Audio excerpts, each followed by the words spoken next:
एक बच्ची का जो लाश मिलती है हमें खुरामा गांव जो Lolab police station Lolab area में है और पुलिस स्टेशन लालपुरा का एरिया पड़ता है। वहाँ पे एक लकड़ी के शेड में जिसमें हम लकड़ी स्टोर करके रखते हैं वहाँ पे एक डेड बॉडी मिलती है। प्राइमा फेशी लगता है कि बच्ची का जो है वो गला काटा गया है और उससे उसकी डेथ हुई है। बहरहाल रात का वक्त था और उसके दूसरे दिन जब सुबह के टाइम पोस्टमार्टम करवाया गया तो एक डिस्कशंस डॉक्टर के साथ जो हुई और प्रिलिमिनरी जो पोस्टमार्टम रिपोर्ट उनके हिसाब से ये पता चलने लगा कि बच्ची का गला भी घोंटा गया है क्योंकि उसके कुछ ऑर्गन्स पे जो ब्लड वो ज़्यादा था और जिससे जो डॉक्टर्स का अपना बताने का तरीका होता है उन्होंने ये भी असेस किया कि शायद बच्ची का जो गला पहले घोंटा गया है और फिर उसको उसके जो गर्दन पे है वो छुरी चलाई गई है या कोई तेज़ नोक की जो भी चीज़ जिससे गला काटा गया है। बहरहाल इसी के चलते जो वजूहात थी जैसे लगता था कि जहाँ डेड बॉडी पड़ी हुई है और साथ में जो सराउंडिंग्स थी उन सारे जो मौके को देख के शक जो है वो ज़्यादा आसपास के लोगों पे ही जाने लगा और जो बहरहाल तफ्तीश शुरू की गई उसमें डीएसपी जो लोलाब है सरफराज बशीर, वहाँ के चौकी ऑफिसर आज़र शकील और एसएचओ मलिक नसीर, इसके साथ साथ एडिशनल एसपी और मैं भी स्पॉट पे गए और थोड़ा इंट्रोगेशन में भी ज्वाइनिंग हुई और कुछ सस्पेक्ट जो हमने उस पर ज़ीरोइंग की तो उनमें फैमिली ही सस्पेक्ट आने लगी क्योंकि जब फैमिली को क्रॉस चेक किया गया कि वो किस सीक्वेंस में लड़की जो है वो रूपोश हुई थी और किस सीक्वेंस में मिली तो उसमें ज़ीरोइंग जो हुई वो फैमिली पे ही हुई। बहरहाल जब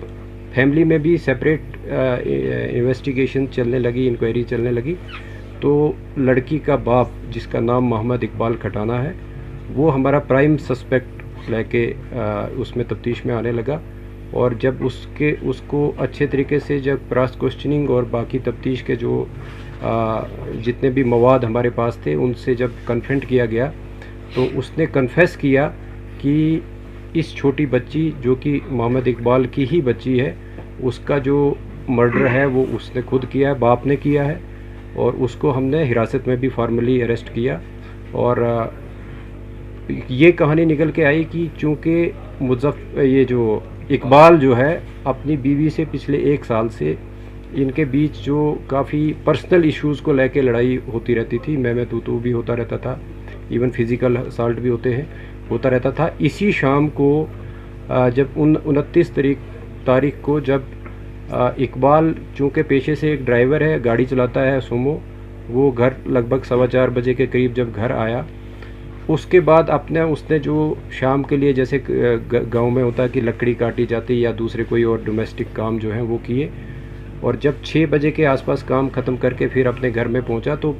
बीवी के साथ दोबारा से उसका क्योंकि उस सुबह भी उसका झगड़ा हुआ था और शाम को फिर से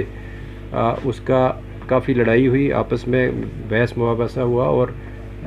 इवन कि उसकी वाइफ ने इसको स्लैप भी किया। तो इसी बीच में वो जो एंगर जो है उसका वो अनकंट्रोल्ड एंगर जो आया, उसने चाहा कि वो अपने आप को मर्डर करता बट वो एक नाइफ़ लेके वहाँ से निकलने की उसने ये बहाना किया कि मैं अपने गाड़ी का जो टायर है वो पंचर हुआ है और उसको पंक्चर को मैं ठीक करवाऊँगा। तो वो वहाँ से अपने घर से निकलता है जिसको जाते वक्त उसके ब्रदर शौकत जिनका नाम है, इसकी वाइफ, उसके चाचा,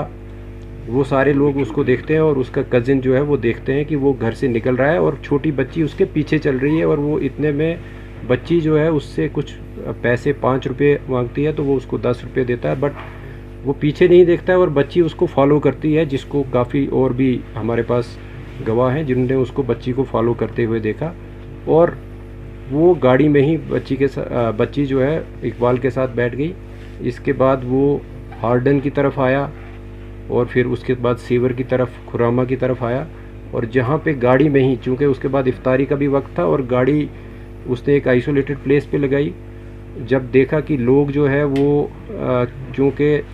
इफ्तार के बाद रश भी कम हो जाता है, आजकल तरावी का वक्त होता है और जो ही तरावी के लिए लोग निकल पड़े तो उसने ये सोचा कि लड़की मेरे साथ है, अगर मैंने भी अपने आप को ख़त्म करना है तो इसका क्या करूं। और वो जो आउट ऑफ रेज जो है वो पहले बच्ची का गला घोंटा और बच्ची जो है उसकी डेथ जो है उसी में हो गई। और वो अपनी सोच को बदलते हुए सोचा कि बच्ची को मैं कैसे किसी जगह ऐसी जगह रखूं कि वो उसकी डेड बॉडी जो है वो मिल जाए और फिर मैं अपने आप को भी ख़त्म करूं। बट जब वो वहाँ पे डेड बॉडी को अपनी गोद में उठा के अपनी गाड़ी एक रोड के साइड पे लगाता है और वो इस शेड पे जहाँ पे आखिर में डेड बॉडी मिली है वहाँ पे रखता है। वहाँ पे चूँकि इसने पहले ही अपने आप को ख़त्म करने के लिए एक चाकू जो है अपने घर से लिया था और उससे फिर अपने इस जो जुर्म को वो दूसरा रुख देने के लिए, ताकि इसका शक जो है दूसरे लोगों पे भी जाए। और वहाँ पे शेड में जो है वो अब इस बच्ची की डेड बॉडी को रख के उसके बाद इसका गला काटता है। और जिस मिकदार में अदरवाइज़ एक ज़िंदा आदमी का ब्लड निकलना चाहिए उतना नहीं उससे निकलता, वो हमने मौके पे भी देखा है। उसके बाद ये चाकू को धो के और अपने पास रख के फिर जाके अपनी गाड़ी को लाके हिज़्ब मामूल जहाँ पे ये गाड़ी को रखता था वहाँ पे ही गाड़ी को दोबारा पार्क करके जब घर जाता है उसके बाद ही घर वाले इसको पूछना शुरू होते हैं कि बच्ची आपके साथ गई थी और बच्ची कहाँ पे है। तो वो ये बहाना बोलता है कि बच्ची मेरे साथ नहीं थी। अलबत्ता चूँकि 3-4 लोग जो मैंने पहले भी जिक्र किया कि जिन्होंने उसके फॉलो करते हुए देखा था बच्ची को, तो वो भी उसको कन्फ्रंट करते हैं। और इस बीच वो एक और बहाना बना के वो दूसरे उसमें उलझन में अपने आप को जो ख़त्म करने की कहानी को छोड़ के दूसरे उसमें रूप में आके और बच्ची को ढूंढने के गर्ज से या उसको एक और दूसरी रूपोश वाली जो भी मोड़ देने के गर्ज से वो थाना में पहुंचता है और वहाँ पे अपनी रिपोर्ट जो है वो दर्ज करवाता है कि मेरी बच्ची गायब है। लेकिन जिस बीच वो रिपोर्ट करने के लिए आ रहा होता है उसी बीच जब उसके घर वाले या दूसरे मोहल्ले वाले बच्ची को ढूंढ रहे होते हैं, मस्जिद से भी अनाउंसमेंट की जाती है और उसकी वाइफ को ये बच्ची इस शेड में स्पॉट होती है डेड हालात में। तो वहाँ से फिर बच्ची को बरामद करके वो फिर से जो मैंने पहले शुरुआत में की कि बच्ची को किस तरीके से फिर उसका पोस्टमार्टम किया गया और बाकी जो सारी कार्रवाई मुकम्मल की गई। अभी तक की तफ्तीश में सिर्फ मोहम्मद इकबाल ही एक वाहिद सस्पेक्ट जो वाहिद मुलजिम जो है वो सामने उभर के आया, ट्रांसपायर हुआ है इन्वेस्टिगेशन में और उसी को गिरफ़्तार भी किया गया है। जिस चाकू से उसने बच्ची का गला काटा था वो भी उसने फिर किचन में एक और मखसूस जगह पे छुपा के रखा था, वो भी बरामद किया गया है। इसके साथ साथ उसके कपड़े जिन पे जो उसके कफ्स होते हैं कॉलर, ये जो बाजू के, उनसे भी ब्लड जो स्टेन्स मिले हैं और उनको भी सीज़ किया गया है। और जहाँ जहाँ पे वो रुका है और जिस तरीके से हमने टेक्निकल जो एविडेंस को कलेक्ट किया है वो बिल्कुल कॉरोबरेट होता है कि वो कहाँ कहाँ गया था और किस किस कौन कौन सा उसका मूवमेंट पैटर्न रहा है, वो भी सारा इस्टेब्लिश हुआ है। बहरहाल जो तफ्तीश अभी तक हुई थी और मुझे लगता है कि यहाँ तक ही हमारी तफ्तीश जो है, अब इसको सिर्फ जो बाकी लीगल प्रोसीजर्स हैं वो हमने पूरे करने हैं और जो इकबाल है उसको गिरफ्तार किया गया है। सर इस साजिश में और कोई अरेस्ट हो सकता है क्योंकि जिस तरह से डोमेस्टिक मियाँ बीवी की लड़ाई जो है वो मुझे लगता है थोड़ी बहुत नोक झोंक, बड़े लेवल की नोक झोंक हर जगह होती है। बहरहाल ये जुर्म जो है क्योंकि मर्डर है तो मर्डर में या तो इंटेंशन आपकी देखी जाती है या नॉलेज देखा जाता है कि आप जो काम कर रहे हो क्या इससे किसी की डेथ हो सकती है या आपकी पहले से किसी को मारने की गर्ज हो।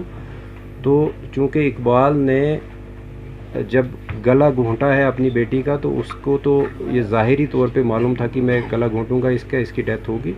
तो अभी तक की तफ्तीश में सिर्फ एक ही जो एक्यूज़्ड है वो इमर्ज हुआ है जिसका नाम इकबाल है और जो कि उस बच्ची का जिसकी डेथ हुई थी उसका फादर है।